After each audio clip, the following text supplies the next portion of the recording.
Welcome to an extensive tour and first driving impressions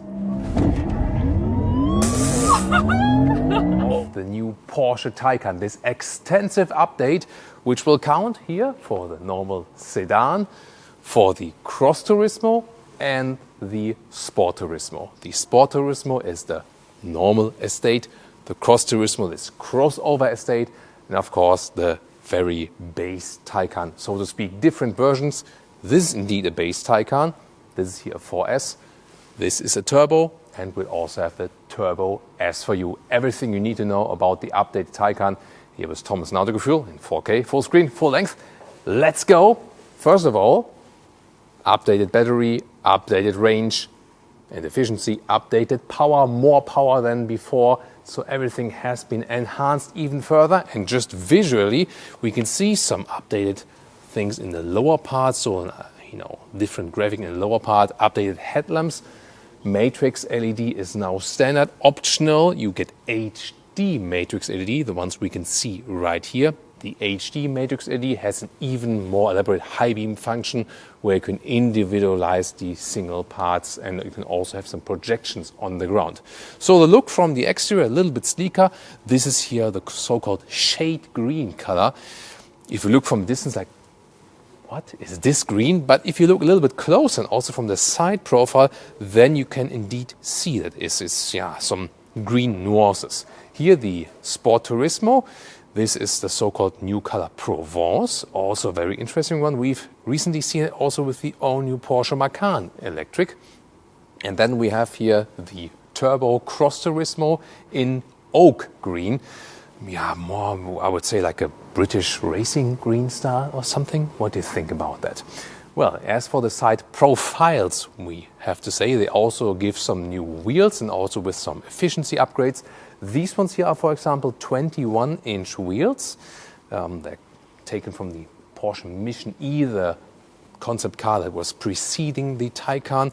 Then this is here 20-inch, so size smaller, with some aerodynamic inserts. The base wheel would be 19-inch actually, but this one here is so optimized that you don't have any, losses in the efficiency and so on. Here the typical sedan form with this really strong hip area. They also all come with upgraded standard equipment like electric tailgate, electric side mirrors and so on, and all come standard now with adaptive air suspension, which is also completely new. And optional, you can get the Porsche Active Ride. That is then an additional hydraulic system for the air suspension. Comes standard for the Turbo S. For all others, it's an option, and that kind of like counteracts with the movements of the vehicle. That means when you accelerate, the vehicle goes like this, it goes up behind, also in the rear, that it stays upright. If you brake and the car would lean like this, it counteracts like this. And also if you go for side movements, like you would go into a left corner, the vehicle would lean like this, then the suspension works against it. So the car always stays leveled, and Porsche even introduced a system here that it kind of like overcompensates, leans into the corner. We've seen it with Mercedes, for example, with this suspension technology. And in our first test ride along, we can also test it for the very first time. Visually, I have to say, I always prefer the sedan styling, but some also prefer the estate styling. And here the Cross Turismo, you can see, has these crossover wheel arches, has some more off-road capabilities, a little bit higher, but this is also, I think, more a design thing. And here you can see these are these matte silver accentuations. You can already see them here in the wheels, and this is called Turbo Night. It is this differentiation for the turbo models, which is very, very interesting. What we also see is an update. If you follow me here to the rear, so now you can also get this illuminated Porsche logo here. You can see this red illumination. That looks really striking, doesn't it? So pretty cool. And also here this light strip up above, so new rear lamps as well, also new rear lower graphic, and you can see once again here for the turbo model these Turbo Night accentuations in the lower part. It's a very cool matte look. We can directly compare that if you follow me here to the base model. So this would come with rear-wheel drive only, this base model, but it also has then the greatest overall range of them all. And there we can see it doesn't have the turbo night accentuation, but more like a matte black. But I think it's really cool. It has like this technology look with these fins here all the way horizontal. And here you can see how it looks like when this logo is not illuminated. So this option for the illuminated Porsche logo in the rear is a really striking one, right? But I think that the most, or the coolest thing to me with the Taycan is that it really has a very sleek and elegant look. So especially here the base model is really cool, I think. I'm more always for an understatement style, so it doesn't have to be too aggressive.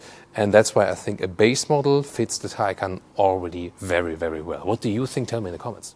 Turning indicators in the front is pretty cool here in this 4-dot styling as well. And in the rear, really wide and visible underneath this strip. Yeah, everyone can see that, can't you? So you remember I told you this new optional hydraulic system, the Porsche Active Ride. It's working with these hydraulic pumps actually for each individual wheel, for the driving dynamics and so on. And it's even making the car quicker, even lap time wise. We go more in depth on our driving part later on.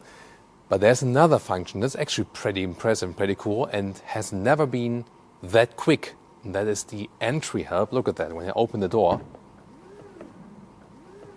there we go. And the car goes up. So you can easier get in, and then it goes down again when you close the door and you start driving. You just so soon see, there we go. That drops again. This only goes that quickly because it is really one more time. There we go.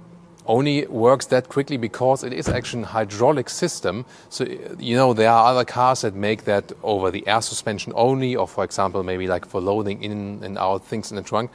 But that takes some time when you do that with air suspension only. Here with these individual hydraulic pumps, you can really do it that quickly, and that is very impressive. Now, big update for the battery. Here, the GTS, which will come at a later stage, the Turbo and the Turbo S come standard with the Performance Battery Plus. That's the bigger battery. This one is larger now at 97 kilowatt hours net. So this will be the top spec battery. And if we go for a standard Taycan, we can start with the smaller battery, which is now even bigger as well, 84 kilowatt hours net. And then you can optionally go for the bigger battery. So, if you compare the predecessor, then the big battery is now basically the same size as now the small battery. And the big battery now is even larger. And this gives us new possible range figures. So before it was, depending on the battery and depending on the driving style, always something between 300 to 400 kilometers, or maybe like some 200, 250 miles. Now, also once again, I would rather think in the big battery side because most customers will go for the big battery. We can really score some realistic figures between 400 and 500 kilometers for S here from the front, and also this Provence color. To me, I don't like it that much, but Leah likes this one really much. And here we now have the pinnacle of the lineup, the Porsche Taycan Turbo S. Here with an optional carbon fiber package, so we have more carbon fiber accentuations, for example, there in the lower part, or also at the side mirrors. This vehicle here equipped also with 20-inch wheels, the biggest ones available, and once again with these aerodynamic inserts for even more efficiency. Upgrade for the power here, the Taycan Turbo S is now even quicker, 0.4 seconds quicker than before, now at 2.4 seconds to 1 kilometers an hour or 62 miles an hour. But even the base model, the rear-wheel drive only model, is even quicker now at 4.8 seconds, and that's even 0.6 seconds quicker than before the facelift. And the Turbo S here in the rear, once again, strong styling but clean, and some carbon fiber accentuations here in the lower part. The Turbo S basically has all the possible options for the other ones already included. Also the rear axle steering up to 2.8 degrees in the opposite direction than the front wheels. Optional, once again, for the other models, standard for the Turbo S. This is the key fob here. Really elegant and slim. And then for these doors, you either have the soft close, is of course an option. There we go. But I also like to try the door closing sounds, and here even more interesting because it is frameless door, by the way, with dual insulation. Let's listen to that. Wow, and that is really rare that a car with frameless doors has a good door closing sound. Yeah, that's beautiful. And then inside of the doors, here really slick, wrapped tightly as we know it from Porsche. Here the integration also of the door handle, for example. And this is then also the new leather-free interior. Then you have race text or microfiber steering wheel. Also race text accentuation at the inside of the seats, also here at the inside of the pillar at the door. And the middle part is this classic retro sports styling by Porsche with this houndstooth structure. So it's fabric on the inside right there. It's also more breathable in summertime. The suspension is really great, I can tell you, but the comfort of the seats is sometimes not ideal. That's also one of the main reasons why at Porsche they mainly sell Macans and Cayennes these days and rather less sports cars in comparison. But here the fabric seats are way more comfortable than the animal skin seats because the surface is not that strong, not that hard. It adapts better to the body, so I can only recommend that. It's also available here for all versions. Then headroom, here to the panoramic roofs, quite wide, but here to the side, there's still some space left with 189 or 6'2", so it is also suitable for tall adults, actually, that works. Steering wheel, electric control, up and down, in and out, there we go. And what's also special, of course, always with the Porsche, you can have this drive selector directly at the steering wheel. That's really practical thing to do.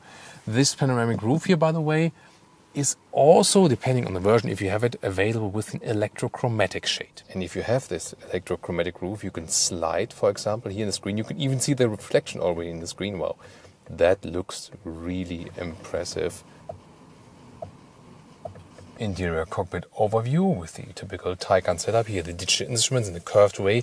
Yes, some parts are still blocked by the steering wheel infotainment system. And here this is the passenger screen. I cannot see that. For me it is black, but for you, you can already see that there is something on the passenger screen. Sports chrono package, and you also have the analog clock. And the climate unit here is #capacitive BS still, yes. It's a separate screen. Then you also have some hotkeys here on the direct screen below. And Apple CarPlay news here. When you have set it up in your Porsche app, then you can unlock the Apple CarPlay Plus, that's how Porsche is calling it, and then we can see an extensive views. This is here the normal CarPlay view, and then if you press the Porsche logo here or here, you're not going back actually to the normal Porsche menu, but come to this Apple CarPlay Plus view, where you can actually control car functions like the AC unit inside Apple CarPlay. And you have these widgets here. They are also customizable. Here, for example, I can also switch the ambient lighting of the vehicle here inside the display. And with the next update, you will also have some arrows from the CarPlay navigation right here. In the middle console, adaptive cup holders, also with illumination. Just that here, this case then underneath the armrest is so small, and so I would rather not put my smartphone in there, not for the inductive charging. There are also the charging, ports here and so on, but I would probably just put my smartphone here then. Rear seating for tall adults, it works when I'm also driving in the front directly with the legroom. And headroom, this is here the sedan, so it gets quite close here when I really put my spine up. This is then better in the Sport Turismo or Cross Turismo, where I have a little bit more headroom in the rear. Here, direct comparison for the Estate. When I put my spine up, I still have some headroom left over my head. Let's check out the trunk or the boot. Here we can see this small button in the lower part, this one here being the normal sedan styling with this smaller opening. And you can see the length here is a good meter of 40 inches. The width here between the wheel arches is more like 90 centimeters or 35 inches, just wider, in the back part. But this is the crucial difference then here for the sedan, 45 centimeters or 18 inches in height. Now to the Sport Turismo or Cross Turismo. I put this shelf here out before so I can quicker measure everything. So in length here is not a difference, like again the meter of 40 inches. The width here is also the same, but this is then now the big difference here. This is then a height of 65 centimeters or 25 inches, so 20 centimeters plus in height in this area. This is of course better to work with. So as you can see, you cannot fold the seats from here. You have to go around. And then, of course, here even the Sport Turismo or Cross Turismo is just easier to load things in and out, especially in here for the full setup. Porsche had trunks before trunks were actually a thing with electric vehicles because of their rear engine motor concepts. And also, for example, the Taycan, of course, also has this classic Porsche trunk. Alright guys, first test ride here in the new Taycan Turbo. We have Thilo next to us. He's integration manager at Porsche. I'm going to ask him soon what that means, but here, German Autobahn. Oh, let's go! The Lia meter is on board as well. 150, 160. And that's 200 kilometers an hour, 125 miles an hour, even more, 220 that was. Yeah, this thing goes like a rocket. And now even more, here the to 100 kilometers or 62 miles an hour is always less than 3 seconds here for the Taycan Turbo, even more powerful than before. Whew. And of course we have the new chassis settings. But first of all, Thilo, can you talk to us? What is your job at Porsche? Like integration manager? What does it mean? It means I'm responsible for the integration of all the different ECUs into the whole vehicle, pretty much. ECU is electronic control unit. Exactly. So that means how all the electric system of the cars work together with the hardware. Exactly. Yeah. Like hard software working together, and that's on the whole vehicle level. Yeah. So the chassis thing is also something that you're really integrate with. Yeah, as a part of the whole vehicle, of course it is. Yes. Yeah. So at this moment we are in the sport mode. Yes. But the chassis is still normal because you set that individually like that. Exactly. Like that? Yeah. So that's new that you can individualize your sport and sport plus. Yeah, sport you can preset your favorites and then you can save it as you wish, and it will be always until you change it otherwise. Okay. So, but what I can tell you definitely is, for example, you hit the push to pass button. It doesn't matter in which driving mode you do that. That's a difference. You have 70 kilowatt power on top as well. That's so like in every drive mode, more than like 100 horsepower plus. Kind of, yeah. Yeah. So that's this button. We know it from combustion engine vehicles. Exactly. Where you have like more power for a couple. Here's also 10 seconds or. It's 10 seconds. 10 seconds. Yeah. Yes. That works. Yeah, my stomach already tells me that it works very well. That's obviously the thing. I mean, especially as a driver, it's really a lot of fun. But for the passengers, the extreme reaction from the electric vehicles when you have so much power, it can have a lot of stress on the passengers. But you also have something that actually puts relieves stress from the passengers. That's suspension technology. Exactly. You, this new system here, it kind of rules against the G-forces, so the car always stays upright. Right. When we accelerate, it would be more like this, stays upright. When we brake, it also leans in the opposite direction and also left, right. Exactly. But this is kind of like this overcompensating function, right? Right. So you have two modes. If you have it in standard, it just compensates the natural movement of the car. And if you activate the comfort functionality, it overcompensates to reduce the stress on the bodies. Can you maybe do like a lane change and? Yeah, of course. Yeah. Bit. Wow. Yeah, that's really like. Yeah. I'm not sure if you could see that on camera, but it was really like leaning a little bit to the corner. Yeah, also while braking. Wow. And accelerating. Interesting. You can feel it. Yes. Yeah, it's really that you feel less G-force by that. Of course, the G-force physically are not diminished, but it puts actually less stress on the passenger or passenger in the rear as well. We know it from the Mercedes GLE, GLS, where you had this active mode, or from an S-Class Coupe. There it was even more extreme, maybe in such an extreme way that it was almost starting to be annoying a little bit. Here you do see and feel it, but it's not in an extreme way that you would think, hey, I'm driving a motorcycle. It's just a little bit. But what I found interesting is that when you set the suspension to sport mode, yes, then these ones actually go away. They're deactivated. So this is not a sporty feature, but just a comfort feature. Why is that? The most sportiness setting is if the car stays flat, like fully flat. and that is where we reach the maximum corner speed. So that's what what's the preset in the sport mode, and we concentrate on comfort on those functionalities. So that's why you can use it only in the normal suspension. Well, that's actually pretty cool. You know, seating-wise, you know, I'm not the biggest fan of the seats of the Taycan, honestly, but here the suspension is doing a great job, actually. And now tune in to our new Porsche Macan electric review.